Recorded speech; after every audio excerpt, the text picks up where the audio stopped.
저 사람은 그냥 선의해서 한 말인데 오버하는 건 아닌가, 삐딱한 건 아닌가, 뭐 이런 식으로 스스로의 감정을 자꾸 판단합니다. 판사되는 거죠. 오히려 검사되는 거고, 생각보다 이 사람한테는 무의식적인 상호작용이라는 영역이 있어서 그 사람이 아무리 변화구를 던져도 결과적으로 다가오는 나의 감정은 진실해요. 왠지 분위기가 싸하다. 그거는 싸한 거예요. 그렇죠.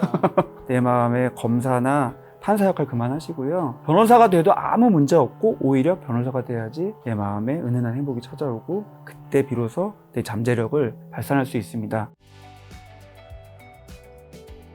그러면서 또 아까 전에 변호사랑 코멘트 해주셨는데 그 책에서 내가 먼저 나의 편이 되어주는 방법에 대해서 나의 부족함을 비난하며 구속으로 몰아붙인 검사가 아닌, 높은 기준으로 나의 잘잘못을 따진 판사가 아닌 나 자신의 편이 되어주는 변호사가 되어야 한다고요. 어려워요. 네. 많은 분들이 변호사 하면은 자기중심적이고 그러니까요.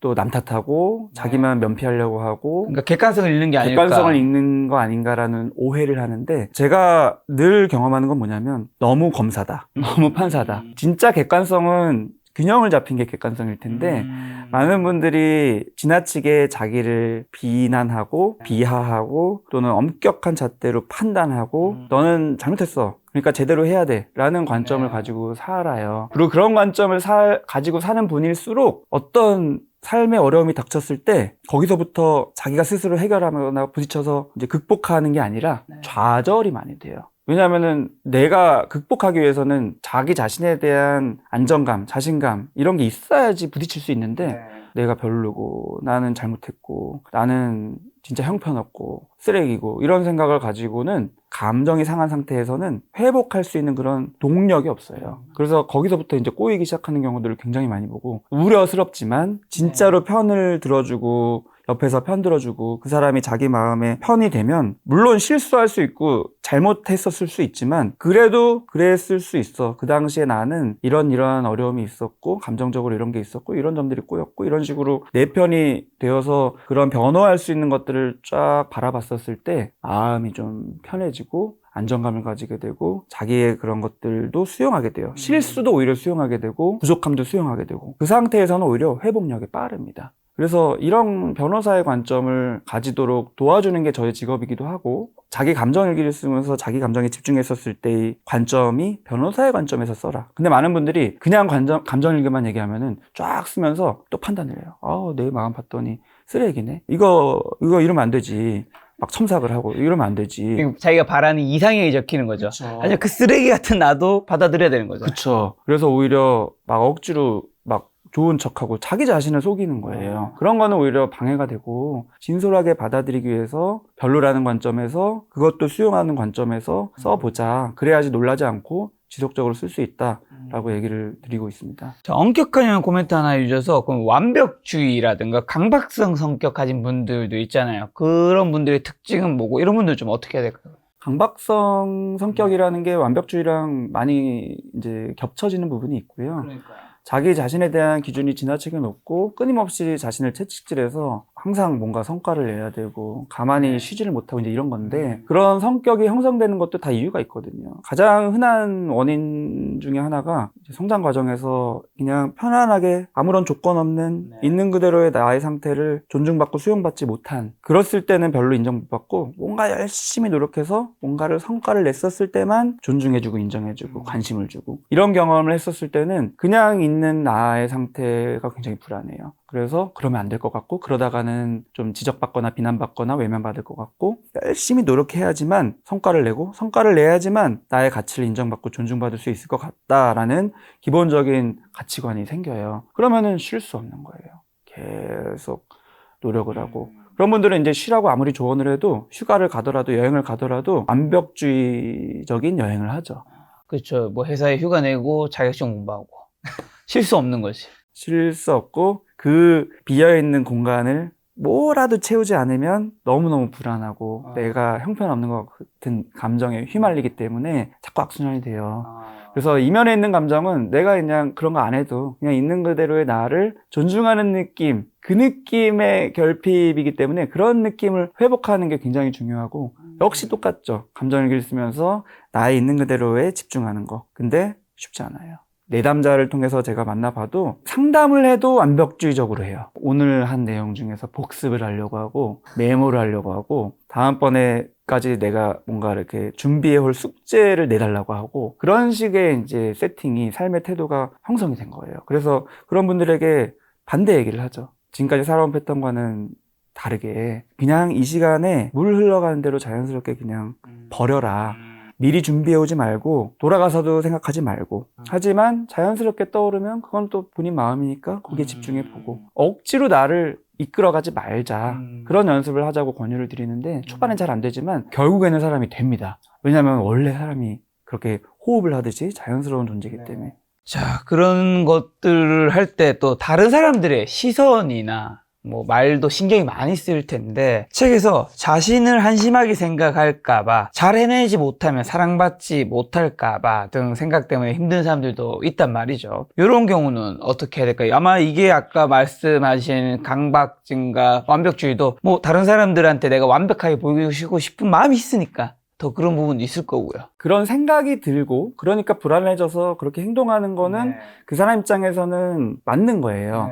하지만 거기서 뭐가 제일 중요한 거냐, 진짜가 뭐냐를 판별해 봤었을 때 진짜 다른 사람들이 나를 그렇게 본다는 팩트가 아니에요. 그거는 내가 쓰고 있는 색안경입니다. 내가 쓰고 있는 색안경이라는 거는 사실은 내 마음이에요. 내가 내 마음을 색안경에 투영해서 그 상태로 남들을 보는 거라서 내가 무슨 색안경을 끼고 있는지를 잘 살펴보는 게 굉장히 중요합니다. 근데 많은 분들이 내가 색안경을 끼고 있다라는 생각을 못 하고요. 나는 그냥 투명 안경 끼고 보고 있는데 저 사람이 나를 그렇게 보고 있는 거야 라고 생각을 해요. 그래서 색안경을 벗어버리세요 뭐 이런 얘기를 드리는 게 아니라 색안경 못 벗어요. 내가 살면서 형성된 부분이기 때문에 내가 어떤 색안경을 끼고 있는지 이게 파란색인지 빨간색인지 핑크색인지를 잘 살펴보는 게 굉장히 중요합니다. 그런 관점이 바뀌어야 돼요. 관점이 저 사람이 나를 왜 이렇게 볼까? 저 사람이 나를 이렇게 보고 있냐 아니냐 이거에 집중하는 게 아니라 색안경의 주체인 나는 왜 그 사람이 나를 부족하게 본다고 생각할까? 나는 왜 내가 지금 조금 일에 있어서 성과를 못 내거나 좀 쉬거나 했었을 때 남들이 나를 한심하게 볼 거라고 생각할까? 라는 의문점을 가져야 되는 거죠. 그럼 관점의 변화기 때문에 그런 식으로 자꾸 하다 보면은 나는 왜기 때문에 나한테 집중이 돼요. 나는 그런 색안경을 끼고 있구나. 가만히 있는 거는 한심한 거고 성장하지 않는 거는 뒤처지는 거고 이런 색안경을 끼고 있는 거구나. 그 이면에는 불안한 마음, 그랬을 때 굉장히 한심한 마음, 스스로가 부끄러워지는 마음들이 있는 거구나 라고 있는 그대로 좀 색안경을 보다 보면 신기하게 색안경의 속에 있는 나의 과거의 경험들도 조금씩 올라와요.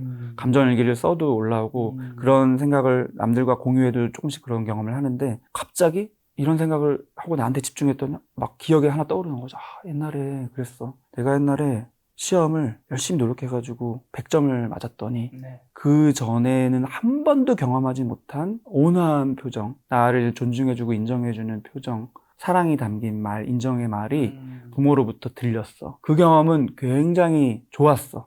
하지만 한편으로는 너무 불안했어.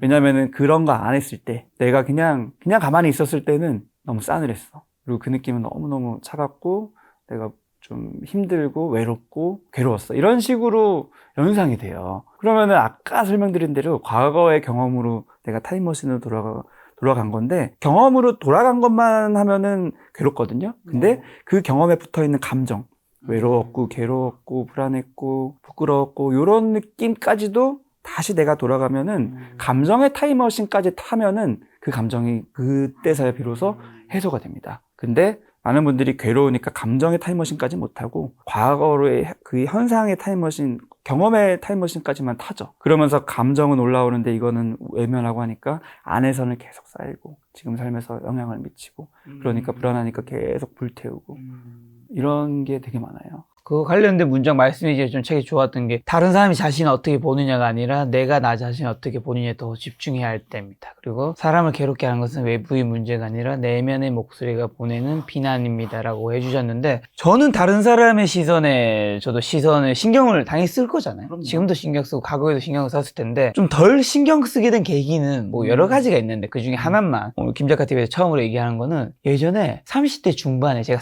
30살에 직장 생활을 하다가 네. 31살 때부터 작가와 강사 생활을 했단 말이에요. 그러면서 이제 꾸준히 이제 자기 개발하고 하다가 37, 8쯤 유튜브를 시작했으니까 지금이야 뭐 유튜브 숫자 보면 이제 뭐 되게 이렇게 할 수 있지만 그 사이에 직업들이 다 보면 되게 불투명한 직업이잖아요. 약간 되게 불안정할 수 있잖아요. 근데 그때 30대 중반에 제가 아는 여동생과 남동생이 있었는데 소개팅을 시켜줬어요. 근데 그 둘이 사귀었어.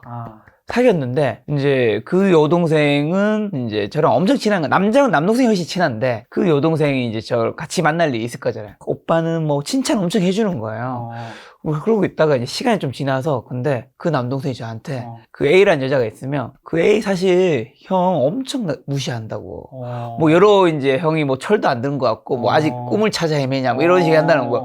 저는 그때 되게 충격을 받았어요. 충격을 받으셨겠네요. 왜냐면 내가 이제 둘이 인연도 연결시켜 준 사람이고 내가 얘한테 나쁜 짓을 한 것도 없는데 근데 그러면서 제가 주변에 있는 사람들을 봤죠. 왜냐면 저는 그때 30대 중반이고 이제 꿈을 향해 계속 가고 있으니까 이게 일반적인 직장 생활처럼 스텝 올라가는 건 아니잖아요. 그냥 그들 입장에서는 철없어 보일 수도 있고 되게 뭔가 하찮아 보일 수도 있고 하는 거잖아요. 그때 내 주변에서 이제 그 동생처럼 뭔가 저에 대해서 이제 술자리나 뭐 밥 먹을 때 그냥 접대용 멘트 같은 좋은 멘트를 했는 게 정말 나를 진짜 그렇게 생각했는가 돌아보니까 아닌 사람이 몇 명 보이긴 하는 거예요. 그때 다른 사람의 시선을 우리가 신경 쓸 수밖에 없지만 그 다른 사람이 하는 말이나 이게 진짜가 아닐 수도 있고 사실 그거 자체가 구분하기가 힘든 거죠. 그렇죠. 그러면서 오히려 그냥 어차피 그거를 내가 완벽하게 구분하기도 쉽지 않다면 그냥 나는 내 내면에 더 집중을 하자. 그리고 그런 것들을 너무 신경 쓰지 말자라는 생각이 좀 들더라고요. 되게 충격이었어, 진짜. 어떻게, 아니, 어차피 걔랑 나가 엄청 친한데, 이게 내 귀에 들어올 거 생각을 못 했나? 그렇죠. 그런 생각까지 하고 했으면 그건 더 싫고. 그 여동생이랑은 저는 당연히 연락을 안 하고 지내겠죠. 뭐 이중성을 너무. 굉장히 중요한 경험을 얘기하셨는데 내가 뭔가 나의 삶을 변화시키거나 또는 나한테 충격이 됐던 경험을 돌이켜볼 때 이제 도움이 되는 게 뭐냐면은 그때 내가 무슨 감정을 느꼈냐인 건데 어떠셨던 것 같아요? 무슨 감정인 것 같아요? 감정으로 치면 충격이라는 건 사실은 감정이 아니거든요. 내가 예상하지 못한 감정이 확 몰아쳤을 때 이거를 내가 감당하지 못해서 충격으로 날려버리는 멘붕이 되는 게 충격이라서 뭐예요? 한 3가지였는데 배운 건데 그 감정이랑 섞여 있는 건데 첫 번째는 이 사람의 나를 어떻게 바라보는지 그런 관점이나 감정을 내가 다 알 수가 없구나. 그쵸. 두 번째는 굉장한 배신감. 배신감이죠. 내가 얘한테 잘못한 게 아무것도 없는데 꿈을 향해 찾아가는 게 하찮아 보이거나 우스워 보일 수 있어도 이게 그렇게 평가를 받을 일인가. 그 다음 세 번째는 그나마 좀 감정과 이걸 좀 구분이 잘 됐던 것 같은데 어쨌든 그 친구가 그렇게 볼만한 이유가 있긴 했거든요. 그러니까 저의 모습이 하찮은 게 있었겠죠. 저는 그걸 어느 정도 받아들였어요. 그러면서 그렇다면 이 친구가 날 낮게 본 거는 그리고 그걸 말까지 한 거는 잘못이지만 하지만 그 친구가 말을 했는 원인은 있단 말이죠. 그 친구가 또라이는 아니거든. 사이코패스도 아니고. 그럼 그 원인을 내가 해결해서 그 원천 자체가 내가 더 정말 괜찮은 사람이 되면 어떤 사람도 그걸 봤을 때 하찮게 얘기한 게 아니라 그냥 좋게 얘기하겠지라는 생각이 뭐 워낙 자기개발 작가니까 그렇게 생각이 좀 잘 된 것 같기도 하고. 동기부여 쪽으로 좀 되기도 한 거네요. 그 감정 얘기를 굉장히 잘하셨는데 배신감이라는 감정이 굉장히 충격으로 다가왔을 거고 충격이죠. 그거는 그 사람에 대한 배신감뿐만이 아니라 내가 알고 있는 사람 자체를 의심하게 되는 맞아. 배신을 당할 수도 있다라는 그 두려움이 확 올라왔을 것 같고요. 그다음에 첫 번째로 얘기하신 내가 이거를 알 수가 없다라는 그 느낌은 무력감. 내 힘으로 이거를 다 컨트롤하고 다 파악할 수 없구나. 그거는 굉장히 힘든 감정이에요. 내 능력 바뀌구나. 근데 이게 살면서 굉장히 필요한 경험이긴 합니다. 안 그러면 내가 모든 사람을 다 컨트롤하려고 확인하려고 하고 그러면 진짜 이상한 사람 되거든요. 뒷조사하고. 마지막에 가장 충격이었던 건 이제 그 둘이 결국에 나중에 헤어졌는데 그 여자가 그걸로 힘들어서 저한테 상담 차원에서 술 한잔 먹자고 한 거예요. 그래서요? 근데 저를 보시면서 이제 그 둘의 힘듦을 얘기하면 어떻게 하면 좋을까 막 하면서 얘기하는데. 만났어요? 네. 저는 이제 그래도 혹시 내가 오해해서 들은 거일 수도 있고 한데 어쨌든 만나서 이야기를 듣는데 뭐 그 야누스라 뭐라 영어 생각 안 나는데 인간의 이중성이 나를 향해 웃으면서 뭔가 이야기를 하고 너무 있지만 가식적이다. 인간이 별로구나. 충격적인 경험이 있었죠. 근데 이런 경험들을 이제 김 작가님이 개인 얘기를 굉장히 진솔하게 해주셨지만 저도 그렇고 많은 분들이 경험하거든요. 그렇죠. 크고 작게. 근데 이때 우리가 집중해야 될 거는 아까 세 개로 요약해 주셨던 그런 감정들인 거죠. 내가 이런 감정을 느꼈구나. 그냥 충격이었다. 이게 아니라 좀 세분하게 좀 들여다 봐야 돼요. 근데 세분하게 들여다 보려면은 괴로워요. 왜냐면 다시 기억해야 되거든. 그리고 자꾸 복귀해야 되거든. 그 장면, 그 사람이 나를 향해 던졌던 그 말이나 표정이나 그 분위기가 연상되거든요. 하지만 그거를 좀 마주하는 게 내가 감정을 해소하고 해결할 수 있는 유일한 방법이다라고 말씀드리고, 그걸 아마 하셨기 때문에 그게 이제 도움이 되셨던 것 같아요. 그러니까 이렇게 얘기도 할 수 있죠. 해결 못한 분은 얘기를 또 못해요. 맞습니다. 그래서 정말 이제는 정말 나를 진실하게 대하고 나도 그 사람을 진실하게 대하는 사람만 옆에 남겨두려고. 그래서 약간 접대성 멘트 너무 강한 사람을 별로 좋아하지 않아. 저는 접대성 멘트 좀 있나요? 하는 분 아니죠. 절대 하는 분 아니에요, 이분은. 자, 지금 친구 얘기 나와서 친한 친구지만 나를 질투하는 친구가 하는 행동과 말투도 있잖아요. 요거 이제 사람이 성장하다 보면 좀 겪을 일이 많은데 어떨까요? 어떤 게 있을까요? 뭐 아시겠지만 질투했었을 때 제일 많이 하는 행동이 그거죠. 은연중에 나를 깎아내리는 거죠. 맞아. 근데 좀 사람이 대놓고 질투하면 티가 나고 없어 보이니까 나름대로 포장을 해요. 변화구를 던져요. 은연중에 질투 아닌 것처럼, 예를 들면은 예를 들어서 김 작가님이 이번에 책을 냈는데 베스트셀러 1위가 했어요. 김 작가님이 낸 책인데, 그러면 나는 사실 같은 작가로서 맨날 검색하면서 계속 1등이네? 언제 부럽다, 언제 떨어지나 이러고 있었는데, 이제 딱 만나가지고 책 냈어? 몰랐어. 이런 거죠. 몰랐다고. 몰랐는데 뭐 여기 이렇게 돼 있네. 막 이런 것처럼. 사실은 확 알려지고 이 사람의 성과가 이제 누구든지 다 인정할 만한데도 자기는 인정을 안 하는 척, 못 하는 척, 몰랐던 척, 은연중에 포장을 하는 그런 행동을 많이 하죠. 그리고 또 예를 들면은, 나는 작가가 아니라 치면은, 나는 뭐 다른 영역으로 치면은 베스트셀러 1위 한 거를 또 폄하할 수도 있고. 야, 뭐 그거 그거는 요즘 책 내도 돈 안 된다며? 돈 안 된다 이런 거죠. 딱 그거죠. 그게 어떻게 보면은 나를 걱정해주는 말인 것처럼 포장은 하지만 사실은 폄훼 하는 거죠. 그렇죠. 우리가 그럼 어떻게 판단할 수 있냐라는 또 고민이 되는데, 그거는 고민할 게 없어요. 나의 그 감정입니다. 무슨 얘기를 했는데, 어떤 사람이 나한테 얘기를 했는데 내 기분이 상해요. 그러면은 많은 분들이 내 기분 상했을 때 내 기분을 의심해요. 저 사람은 그냥 선의해서 한 말인데 내가 좀 혹시 내가 오해한 건 아닌가? 내가 오버하는 거 아닌가? 오버하는 건 아닌가? 삐딱한 건 아닌가? 너무 소심한 건 아닌가? 뭐 이런 식으로 스스로의 감정을 자꾸 판단합니다. 판사되는 거죠. 오히려 검사되는 거고 넓은 마음을 가져야지. 근데 그게 아니라 생각보다 이 사람한테는 무의식적인 상호작용이라는 영역이 있어서 그 사람이 아무리 변화구를 던져도 결과적으로 다가오는 나의 감정은 진실해요. 왠지 분위기가 싸하다. 그거는 싸한 거예요. 그렇죠.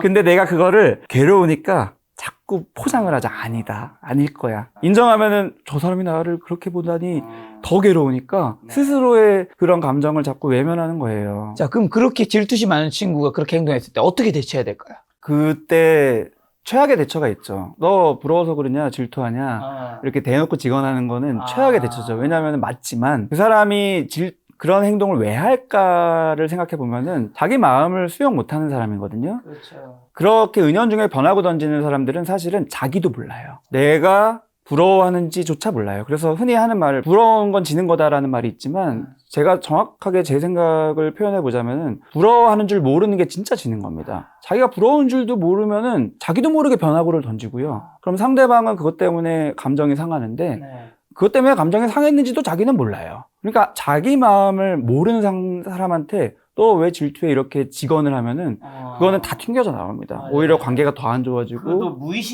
무의식에 의해서 하는 거라서. 그래서 직언보다는 그 사람이 하는 말을 한번 인정해 주는 게 굉장히 중요한 것 같아요. 예를 들어서 몰랐어 그러면 그렇구나, 이렇게 몰랐구나, 내가 더 열심히 해야겠다, 이런 식으로. 그러면은 그 사람 입장에서는 겉으로는 모르지만 무의식이 움직이거든요. 한 방 맞은 느낌. 그렇지. 예, 내가 변화구를 던졌는데 그 변화구를 그냥 쳐버린 느낌. 예, 아무렇지도 않게 그냥 대한 느낌을 받으면 내 마음을 좀 봐요. 내가 지금 내 마음이 뭔가가 꿍에서 나도 모르게 질투의 말을 변화구로 던졌던 건가? 괜찮은 진짜 이런 게 패턴이 되고 성격이 돼서 질투투성이인 사람이 아니고도 아까 말씀하셨다시피 실수로 한두 번 자기도 모르게 이렇게 할 수 있거든요. 그럴 때는 한번 자기를 돌아보게 돼요. 그래서 좀 그런 말을 의식적으로 덜 하거나 아니면 진짜 대놓고 진심을 말하거나 부러워, 축하해 이렇게 되거나. 저도 어느 순간부터 그냥 부럽단 말을 해요. 맞아요. 부러워. 그쵸. 그러니까 네가 밥 사. 이게 훨씬 제일 아름다운 거리. 아름답죠. 그리고 그 사람한테 한 번의 기회를 또 주는 거기도 하고, 근데 이제 거기다가 직원을 하면 통하지도 않고, 관계가 아예 또 단절되고, 실수가 분명히 많이 있거든요. 네. 실수를 좀 한두 번 포용해주면서, 대했을 때 그 이후의 반응이 굉장히 중요한 것 같아요. 그렇죠. 한 번의 반응보다는 한 번 기회를 줬었을 때의 맞아요. 반응. 그러니까 저 생각에도 그런 질투성 멘트가 오면 그 사람도 뭐 진짜 의도가 없었을 수도 있고 그냥 말의 실수일 수도 있고 하니까 한두 번은 넘어갈 수 있고 근데 3번 이상 반복되면 이제 주의 정도는 살짝이라도 그쵸. 눈치챌 수 있는 정도. 그렇죠. 나는 그런 멘트는 약간 기분이 좋지 않아. 이런 정도의. 근데도 반복되면 이제 뭐 못 만나는 거지. 그렇죠. 뭐. 그건 성격적인 부분인 거고 네. 패턴이기 때문에. 그럼 만약에 내가 다른 사람한테 열등감이나 질투심 느낄 때는요? 그것도 되게 중요한 포인트가 많은 분들이 열등감 느끼고 질투심 느낄 때 어떻게 하면 열등감 안 느낄까? 네. 어떻게 하면 질투 안 할까에 집중을 합니다. 맞아요. 왜냐하면 괴로운 감정이긴 하니까. 네. 하지만 그런 식으로 감정이 해소되는 게 아닙니다. 안 하는 방법에 집중하다 보면은 뭐 딴 생각하거나 나의 우월한 점을 생각해보거나 뭐 이런 식으로 포장을 하다 보면은 그 본연의 감정은 또 이제 수면 아래로 내려가요. 그러면은 어떻게 되냐면은 수면 아래에 있으면 없어지는 게 아니라 이제 쌓이기 때문에 나중에 아까 같은 그런 행동을 하는 겁니다. 변화구를 나도 모르게 던지고 그 사람은 불쾌하고. 그렇기 때문에 제대로 이제 열등감이나 그런 질투심을 해결하기 위해서는 제대로 봐야 돼요. 내가 인정, 부럽구나. 질투가 난다. 내가 더 위축되고 난 부족한 느낌이 든다. 이런 식으로 제대로 감정에 집중을 하면은 그 여지가 있는데 무슨 여지가 있냐면은 그 다음 코스로 넘어갈 수 있는 여지가 있는데 그냥 부럽다, 질투난다가 아니라 포인트가 있어요. 예를 들면은 뭐 뱃살 작가가 된 게 부럽다 치면은 그 사람이 유명해진 게 부러운지 아니면 어떤 1등이 부러운지 아니면 돈을 많이 번 게 부러운지 아니면 자기의 노력에 대한 어떤 성취가 부러운지 뭐 이런 여러 가지가 있는 거거든요. 사람마다 그건 달라요. 근데 내가 부러운 포인트가 뭘까? 또는 그거와 다 연결되어 있죠. 내가 열등감을 느끼는 포인트가 뭘까?를 집중해 보면은 조금 더 선명해지게 보입니다. 아, 나는 내 삶의 패턴, 내가 부러워하던 사람들, 이 사람뿐만이 아니라 내가 경험한 것들을 살펴보니까 공통점이 있어. 돈 많이 버는 사람 부러워해. 또는 명예로운 사람 부러워해. 유명한 사람 부러워해. 또는 1등, 최고, 뭐 이런 것들을 그게 부러워해. 본인이 바라는 목표자 방향이겠죠. 목표이자 방향이자 내가 결핍을 느끼는 나의 열등감이자 이런 식으로 나를 한번 이해하게 되는 과정이 되거든요. 그래서 열등감이나 질투심을 느끼는 그 과정은 사실은 괴롭긴 하지만 기회입니다. 기회. 내 마음을 한번 살펴볼 수 있는 구체적으로. 그래서 그때 초점을 나는 왜 열등감 느낄까? 이게 아니라 나 열등감 느끼는구나. 뭐에 느낄까? 나는 뭐에 열등감을 느낄까? 혹시 그럼 이럴 때 어떻게 해야 돼요? 이거 많은 분들 공감할 수 있을 것 같은데 이제 우일 원장님이 저랑 친구예요. 나랑 거의 환경이 다 똑같았어. 뭐 학교, 뭐 자산. 갑자기 너무 잘 된 거야. 그러니까 뭐 돈이 부럽고 이런 거 이전에 나랑 똑같은 애가 저기 위로 올라간 게 너무 싫은 거야. 왜냐하면 그걸 인정한 순간 나는 여기 그대로 있으니까. 살펴볼 게 많은데 어떤 사람은 나랑 똑같은 사람이 위로 올라가도 괜찮은 사람도 있어요. 물론 배가 좀 아플 수는 있지만 열등감까지 느껴지지 않는 사람도 있어요. 근데 어떤 사람은 항상 이제 나의 관점이 뭘까에 집중하게 되는 기회가 되거든요. 이런 것도. 아, 내가 지금 이런 걸로 살펴보니까 내 친구, 나랑 비슷하게 지냈던 친구가 갑자기 잘 되니까 내가 굉장히 열등감을 느끼네. 아, 난 몰랐는데 이 친구랑 경쟁하고 있었구나. 경쟁심이 있었구나. 난 그런 거 없는 그냥 친구인 줄 알았는데 은연중에 경쟁하고 있었구나. 이런 관점을 가지고 또 보면은 내가 지금까지 만나거나 살았던 것들이 은연중에 경쟁심이 나한테 있었네.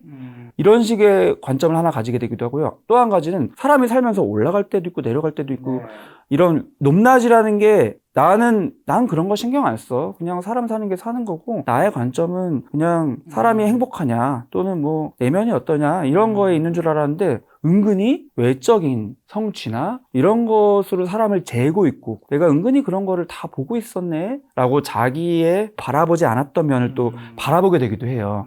그러면은 굉장히 자신에 대한 이 바라보게 되는 시야의 스펙트럼이 확 넓어져요. 그러면은 넓어지는 게 무슨 소용이냐? 그만큼 감정적으로는 편해집니다. 그러면 그게 대인관계를 할 때 굉장히 중요한 자산이 돼요.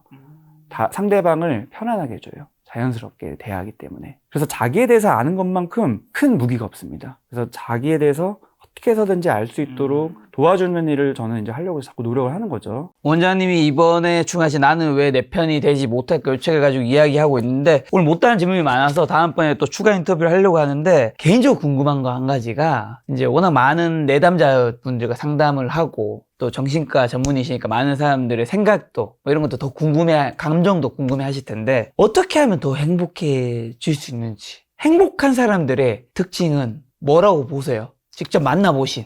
많은 사람들이 이제 행복한 사람 하면은 엄청나게 강렬한 감정을 가진 사람이다. 극도의 행복감을 느낄 거다. 뭐 네. 돈이 많든 뭔가 성취를 하든 얼마나 희열감을 가지고 살까라고 생각을 하거든요. 근데 이제 그런 분들도 내담자로 만나보면은 그렇게 감정적인 희열 성취를 통해서 자극적인 거를 많이 느끼는 분들일수록 반대는 진짜 크고요. 그냥 평타의 감정조차 힘들어요. 그래서 사실은 되게 괴로운 분들이 많고요. 진짜 행복한 분들을 보면은 아까 잠깐 말씀드린 느낌처럼 핵 에너지 같은 행복이 있어요. 그러니까 핵하면 우리가 막 폭발하는 핵만 생각하지만 조절을 잘 하는 게 핵 에너지의 특징이잖아요. 핵 폭탄만 있는 게 아니라 핵 잠수함도 있는데 핵 잠수함은 그 핵 에너지로 거의 1년 동안 계속 운행을 할 정도의 엄청난 에너지를 쓸 수 있는 이유는 조금씩 내보내기 때문에. 그래서 우리는 진짜 행복을 이제 느끼는 분들을 보면은 그 행복을 추구하는 그 감정의 정도가 굉장히 은은하고 소소하더라고요. 그래서 단어가 있잖아요. 우리가 비슷한 단어인데 3개가 있거든요. 쾌락. 쾌락하면은 진짜 좋죠.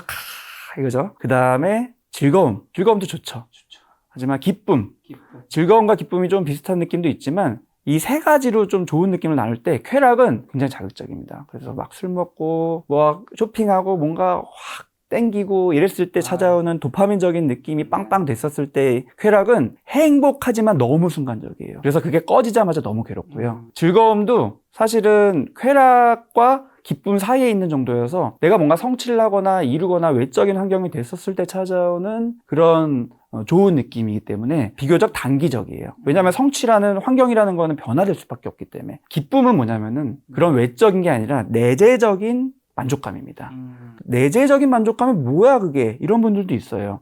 그거는 그만큼 내가 내 마음에 집중하거나 내 마음을 살펴보거나 그냥 가만히 고요하게 고독을 즐기거나 이랬을 때 찾아오는 은은한 만족감을 경험하지 못한 분들이거든요. 근데 그런 만족감을 경험하는 거, 그것에 익숙해진 분들은 기본 디폴트가 행복이에요. 그래서 말씀드리고 싶은 거는 행복이 은근히 생각보다 은은하다.